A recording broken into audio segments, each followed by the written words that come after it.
a Baal, desafiando al verdadero Dios de Israel.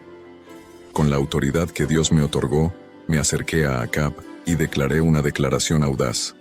Juro en el nombre del Señor, el Dios de Israel a quien sirvo, que en los próximos años no habrá rocío ni lluvia excepto por mi palabra. Después de esta proclamación, el Señor me guió a esconderme junto al arroyo de Kerit, al este del Jordán. Allí, en la soledad, encontré consuelo y fuerza en la constante presencia de Dios. Sin embargo, el arroyo se secó debido a la falta de lluvia. Fue entonces cuando el Señor me dijo que fuera a Sarepta de Sidón, una tierra extranjera. Confiando en la providencia divina, llegué a Sarepta y me encontré con una viuda. A pesar de su humilde condición, le pedí agua y pan. Su respuesta sincera reveló una fe profunda. A pesar de tener solo un poco de harina y aceite, esta viuda se convirtió en un testimonio de fe en medio de la adversidad. Mientras contemplo su sacrificio, me pregunto qué significa ser un instrumento de Dios en un mundo lleno de necesidades y desesperación. ¿Seré una carga para ella o una bendición disfrazada? La viuda, con su fe inquebrantable, representa a muchos que luchan silenciosamente. Su fe no se proclama con palabras grandiosas, sino con un susurro de esperanza al borde de la resignación. En Sarepta, Dios me guió a un lugar donde su poder y amor se manifiestan. Ahora, en la simplicidad de esta casa en Sarepta, la viuda y su hijo están a punto de presenciar un milagro. Pero quizás el verdadero milagro sea su fe inquebrantable en medio de la adversidad. Soy solo un mensajero, un instrumento en las poderosas manos de Dios. Esta experiencia en Sarepta es un recordatorio humilde de que la provisión de Dios siempre está al alcance, a menudo de maneras inesperadas. Le dije a la viuda, no temas, ve a casa y haz lo que dijiste. En mi experiencia, luego de la proclamación sobre la sequía, el Señor me dirigió al arroyo de Kerit. Allí, junto con una viuda, experimentamos el milagro de la harina y el aceite que no se agotaban. Sin embargo, su hijo enfermó y murió. En un acto de fe, oré al Señor, y el niño revivió. Lo devolví a su madre, quien reconoció la presencia de Dios en mi vida. Después de estos eventos, el Señor me envió a enfrentar a Acab y anunciar la lluvia. En el camino, me encontré con Abdías, quien protegía a los profetas del Señor. Ante Acab, enfrenté la acusación de perturbar a Israel, pero le señalé que la verdadera perturbación venía de aquellos que abandonaron los mandamientos del Señor por los Baales. Aunque confrontar a Acab conlleva riesgos, mi fe en el Dios de Israel me da valentía. Este enfrentamiento no es solo entre dos hombres, sino entre dos caminos de vida, la fidelidad a Dios y la apostasía. Mi esperanza es que Israel elija regresar al Señor. Desafía a Acab a reunir a todo Israel en el Monte Carmelo para mostrar quién es el verdadero Dios. Ante la falta de respuesta de los profetas de Baal, propuse un desafío. Organizamos 2 altares con bueyes, pero ninguno encendería el fuego. Los profetas de Baal clamaron en vano todo el día. Incluso se mutilaron, pero no hubo respuesta. Luego reconstruí el altar del Señor, representando la restauración de la unidad perdida en Israel. Cada piedra simboliza una tribu, recordando el pacto roto. Este acto físico es también un llamado al arrepentimiento y a renovar la alianza con Dios. Mientras preparo el sacrificio, siento la tristeza de Dios por la infidelidad, pero también su esperanza en nuestra redención. Derramar agua sobre el altar, un acto aparentemente contradictorio en tiempos de sequía, es un desafío de fe, una demostración de confianza en Dios que va más allá de la lógica humana. Reconstruir el altar es preparar el escenario para un encuentro divino. En el momento del sacrificio, clamo al Dios de Abraham, Isaac e Israel, pidiendo una señal visible. El fuego del Señor cae del cielo, consumiendo el holocausto y secando el agua en la zanja. Luego, ejecuto a los profetas de Baal y anuncio la lluvia. Sin embargo, enfrentando la amenaza de Jezabel, caigo en desesperación, pidiendo a Dios que me quite la vida. La ironía de la situación resalta mi vulnerabilidad humana tras demostrar el poder divino. Desafié a los profetas de Baal en el Monte Carmelo, pero ahora enfrento la sombra de la muerte. Bajo un enebro, siento soledad y abandono.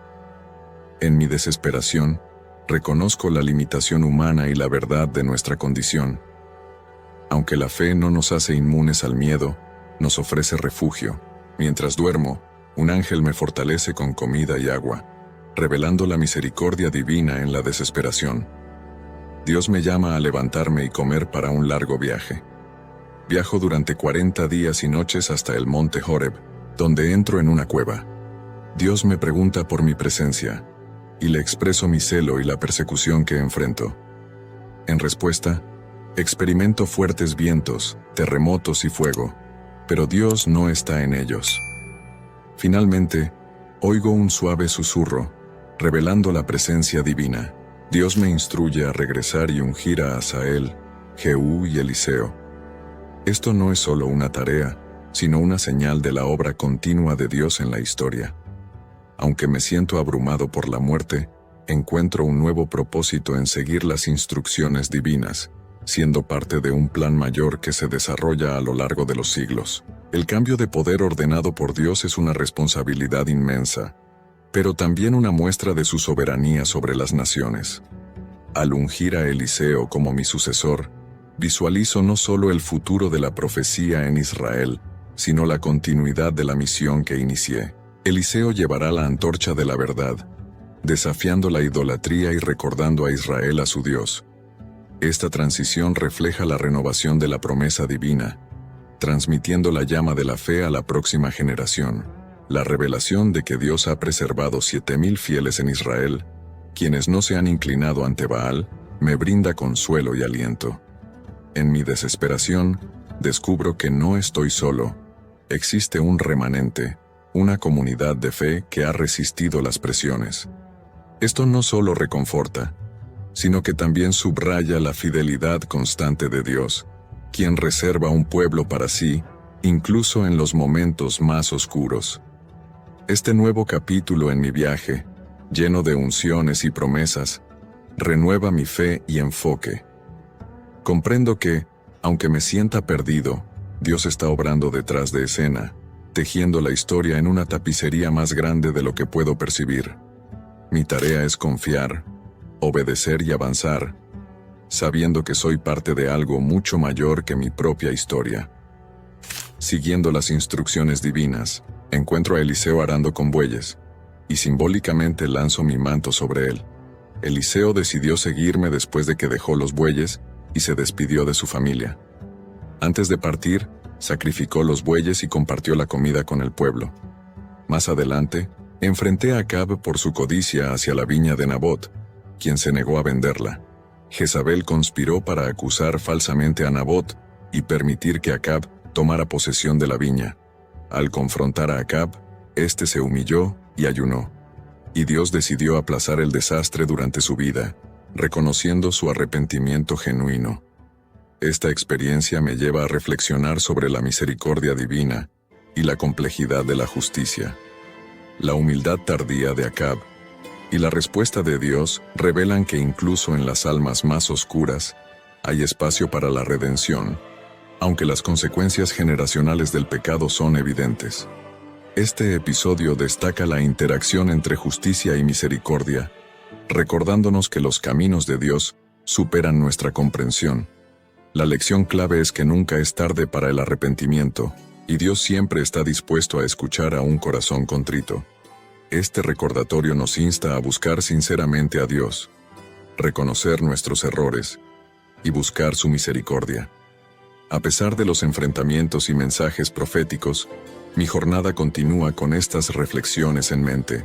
Hubo un incidente en el que Oseas, hijo de Acab, sufrió una grave caída desde el balcón de su palacio en Samaria. Envió mensajeros para consultar a Baal-Zebub, el dios de Ecrón, sobre su recuperación. Sin embargo, el ángel del Señor me instruyó a interceptar a los mensajeros y cuestionar su elección de consultar a Baal-Zebub en lugar de Dios. Le transmití el mensaje divino a Oseas de que no se levantaría de su cama y moriría. Oseas, Al enterarse de mi responsabilidad, envió a un capitán con 50 hombres para arrestarme. Este capitán y sus hombres fueron consumidos por el fuego del cielo, en respuesta a mi declaración. Oseas envió 2 grupos más, pero el resultado fue el mismo. Finalmente, Oseas aceptó la profecía y murió según lo predicho. Llegó el momento de mis últimos días en la tierra. Eliseo y yo viajamos desde Gilgal hacia Betel. A pesar de mis sugerencias de que Eliseo se quedara, insistió en acompañarme. A lo largo del viaje, los profetas locales predijeron mi partida inminente. En cada etapa, Eliseo demostró su lealtad al acompañarme. En el Jordán realicé un milagro al dividir las aguas, simbolizando el poder divino que respalda a sus siervos. Cada paso de este viaje marcó el clímax de mi jornada terrenal, con la cercanía de un final que se acercaba.